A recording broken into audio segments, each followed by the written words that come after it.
Deyəcəklərimi yadında saxla və nə badə əməl etməkdə səhlənkarlıq edəsən. Bu dediklərim sənə və Allaha doğru üz tutan hər bir kəsə tövsiyəmdir. İştahan çəkməyəni yemə. Bu, ağılsızlığa səbəb olar. Ancaq ac olanda ye. Yeməyinə də haram qatma və yeməyə başlayanda Bismillah de. Peyğəmbərin hədisini unutma.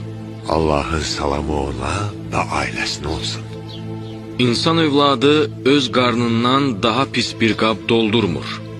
Yeməyə ehtiyac duyulduqda mədənin 1/3 yemək üçün, 1/3 su üçün, 1/3 də nəfəs almaq üçün saxlanılmalıdır. Biri sənə, mənə bir söz desən, onunu eşidərsən desə, ona belə cavab ver. Mənə onunu desən, birini də eşitməzsən. Kimsə sənə layiq olmadığın sözü desə, cavabında de. Əgər dediklərin doğrudursa, Allah məni bağışlasın. Yox, əgər dediklərin yalandırsa, onda Allah səni bağışlasın.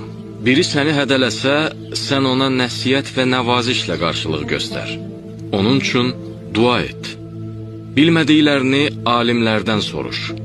Onları çətinə salmaq və sınamaq üçün sual vermə. Öz şəxsi rəyinlə bir iş görmə. Bacardıqca ehtiyata uyğun davran. Fitva verməkdən, yırtıcı şirdən qaçdığın kimi qaç. Boynunu insanlara körpü etmə.